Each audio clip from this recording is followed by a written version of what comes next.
Suatu hari, seseorang berbagi cerita kepada saya. Dia berkata, saya menderita insomnia, Pak. Tidak bisa tidur kalau belum dengar ayam berkokok atau azan subuh. Sudah 5 tahun saya merasakan penderitaan seperti ini. Yang jadi masalah, tak lama setelah saya tidur, anak-anak bangun karena hendak ke sekolah. Dan suami juga harus pergi ke kantor. Jadi saya terbangun lagi. Demikian sang ibu membuka curhatannya.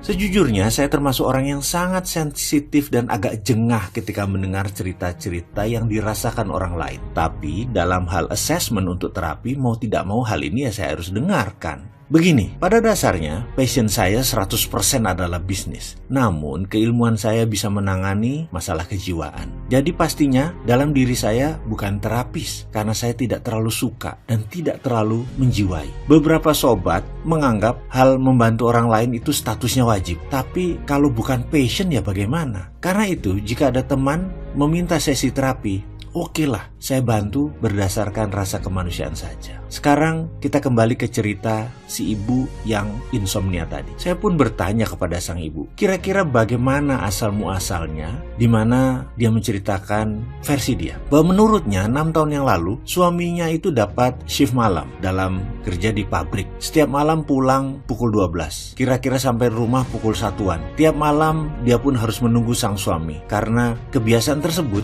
dia sekarang nggak bisa tidur hingga harus lewat larut malam atau menjelang pagi. Sekali lagi, itu hanya informasi dari sang ibu. Disinilah kemampuan kita untuk melihat masalah diuji. Benarkah kesimpulan ibu tersebut atau itu hanya asumsinya dia? Saya mencoba memperhatikan benar apa yang terjadi pada wajah sang ibu. Saya melihat dia jujur nih. Tapi saya terus menggali dengan pertanyaan, maka saya berkesimpulan, rasanya ini asumsi deh, bukan akar masalah yang sebenarnya. Saya harus menggali lebih dalam lagi. Kali ini saya harus memimpin pertanyaan. Saya tidak bisa menggunakan pertanyaan terbuka. Saya harus memberikan dia pertanyaan tertutup dan menjurus. Pertanyaan terbuka itu begini, bagaimana cara Anda masak nasi? Itu pertanyaan terbuka. Bisa berbagai jurus dan terbuka. Kalau pertanyaan tertutup itu jawabannya ya atau tidak. Misalnya, kamu bisa ngaji ya? Maka jawabannya ya atau tidak. Itu pertanyaan tertutup. Jadi saya harus mulai memberikan dia pertanyaan yang tajam, menjurus. Ibu orang Jawa ya? Seberapa ibu mengerti istilah ngerowot, laku, prihatin, kumkum, dan nyajet? Tanya saya.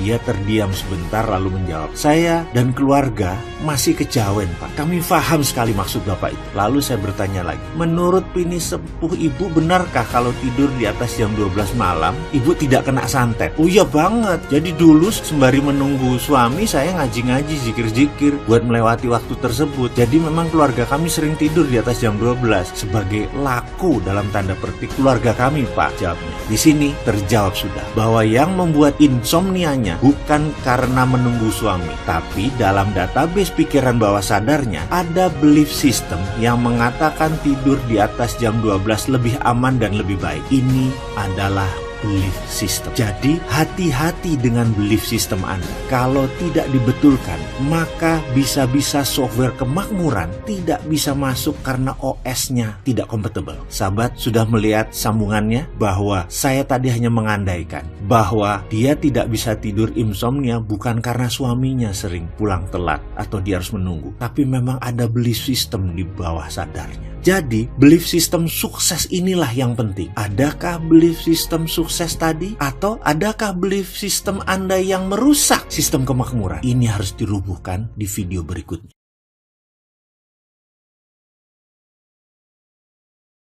Cari 20 cara meningkatkan pendapatan. Seorang pemuda datang terburu-buru kepada Anda dan Anda tidak kenal orang tersebut. Lalu dia bertanya, maaf, apakah ada uang 100 juta saat ini yang bisa saya pakai atau saya pinjam? Maka otak Anda akan berpikir dengan cepat dan mungkin 99,9% dari Anda akan mengatakan tidak. Faktor menolaknya banyak. Anda tidak mengenal dia, Anda tidak percaya dia, radar defense mekanisme Anda menyala, mau nipu nih orang kayaknya, siapa loh, dan lain sebagainya. Orang tersebut melanjutkan kalimatnya, begini Pak, saya butuh uang tunai untuk setoran haji, tutup jam 3 siang ini, sekarang kan masih pukul 11, saya takut terlambat, saya ada mobil Innova tahun 2017, ini BPKB KTP-nya, ini STNK-nya, dan ini KTP saya. Nama di BPKB dan STNK itu nama saya, Pak. Harga pasarannya sekarang kan sekitar 250 jutaan. Ini mobilnya boleh dicek, Pak. Masih mulus. Saya perlu sekarang juga uang 100 juta. Kalau Bapak Ibu punya uang 100 juta, silahkan ambil mobil ini beserta surat-suratnya dan akan saya tanda tangani 3 kali di kwitansi kosong untuk balik nama. Kalimat tersebut mungkin akan membuat Anda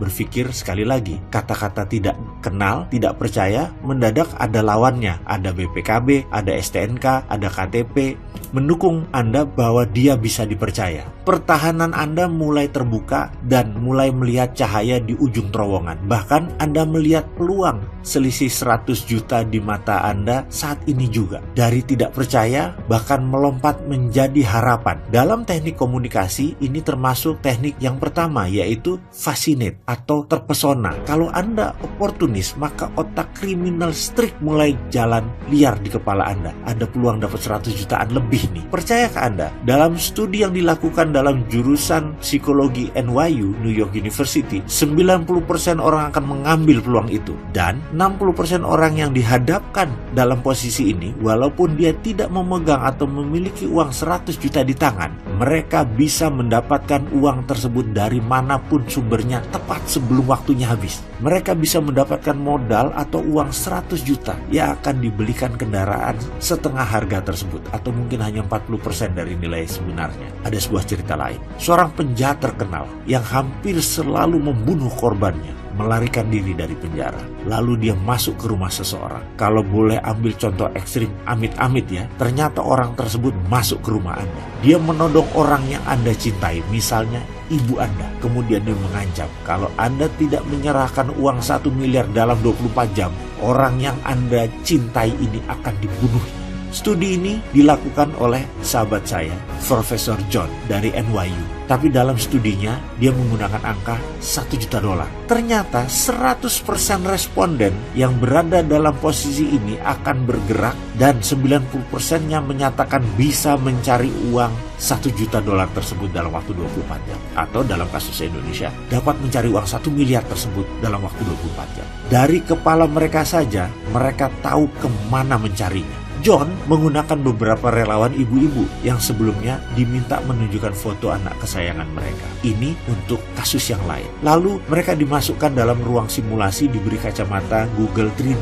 Dalam Google 3D tersebut, dari kejauhan dalam jarak 20 meter, dia melihat anak kesayangannya berdiri di pinggir jalan, hendak menyeberang jalan. Dan dari sisi lain, ada sebuah truk melaju dengan kencang dan anak itu tidak melihat. Data yang sangat mengejutkan adalah kesemua ibu-ibu tersebut dapat berlari dengan kecepatan luar biasa menyambar dan menyelamatkan anak kesayangan tersebut. Kalau rekor dunia 100 meter lari adalah 9,7 detik, kesemua ibu-ibu itu bisa menempuh 20 meter lari tersebut hanya dalam 2 detik. Artinya sama dengan kecepatan world class sprinter tanpa latihan tahunan, instan dan intuitif. Walaupun itu semua hanya dalam video simulasi, tapi gerakan lari 20 meter tersebut dilakukan dengan sebenarnya. Para ibu itu berlari kencang menghampiri objek yang berupa boneka beruang besar yang dalam kacamata Google tersebut digambarkan adalah anak mereka. Apa yang sahabat dapat ambil hikmah dari cerita 3 tadi? Apa moral story yang Anda dapatkan sehubungan dengan pencapaian kemakmuran Anda? Sampai di sini Anda boleh berhenti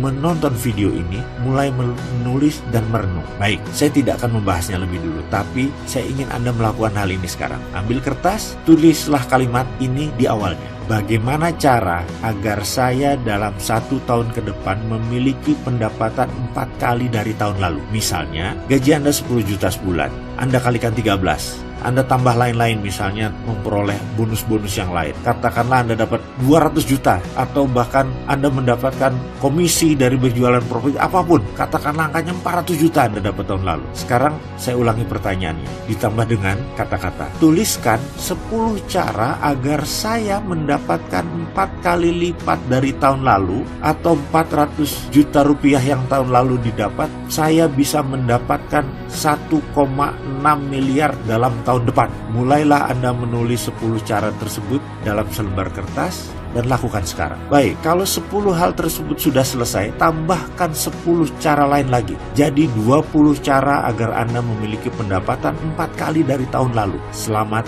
mengerjakan. Oke, saya yakin Baru menulis 5 saja Anda sudah terhenti. Ada juga sih yang berhenti di bilangan 11. Ada juga mungkin yang berhenti di bilangan 17. Anda tidak perlu gundah. Kalau Anda tidak bisa mencapai angka 20, paksa. Sekali lagi, Anda harus bisa mendapatkan angka 20 cara tersebut. Paksa diri Anda untuk dapat menuliskannya. Tulislah yang akan dan mampu Anda lakukan. Kalau perlu yang nggak masuk akal, tapi Anda tahu Anda bisa. Jika Anda telah memiliki 20 cara untuk mendapatkan pendapatan 4 kali lipat, video berikutnya akan menjadi pelajaran yang bermanfaat. Jika tidak, hanya wacana. Sekali lagi, jika Anda telah memiliki 20 cara mendapatkan pendapatan Anda 4 kali lipat di tahun depan, video berikutnya menjadi pelajaran yang bermanfaat. Jika tidak, hanya wacana video ini. Sayang sekali loh, sebaiknya laksanakan, Anda pasti diuntungkan. Setelah Anda mendata 20 cara untuk membuat pendapatan Anda naik 4 kali lipat, pertanyaan saya berikutnya adalah, sulitkah mencari 20 cara tersebut? Apakah Anda bahkan hanya bisa lancar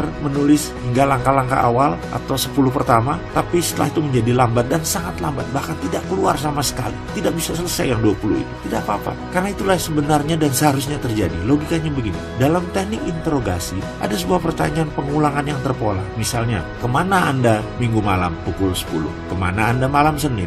Kemana Anda biasanya keluar malam di atas jam 9? Apakah Anda biasa keluar Minggu malam? Kalau seseorang itu merekayasa jawabannya pasti tidak konsisten alias mengarang bebas. Namun, kalau memang kejadiannya benar, ditanya dari berbagai sudut apapun jawabannya sama. Kembali ke pertanyaan saya tadi, yang meminta Anda mencari 20 cara kemakmuran Anda 4 kali lipat di tahun depan. Ketika membuat jawaban di awal, itu adalah jawaban cepat sekenanya, sekeluarnya isi pikiran. Dan itu tidak salah, sekali lagi, itu memang seharusnya dan itu benar. Begitu pertanyaan 7 ke atas, otak pikiran sadar mulai mandek kehabisan data. Lalu Anda mulai menggali sisi dalam Anda, inward looking. Inilah sisi menarik dari perjalanan Anda ke dalam diri. Inilah sebenarnya Anda menuju ketidakterhinggaan. Perjalanan pikiran menuju hati adalah perjalanan transendental. Sekali lagi, ini bukan pembicaraan di permukaan dengan logika Anda. Memasuki ruang hati menjadi lain karena terkadang jawabannya di luar logika. Coba saya buat sederhana. Hati manusia memiliki radar yang dikenal dengan medan morphogenetic field. Ini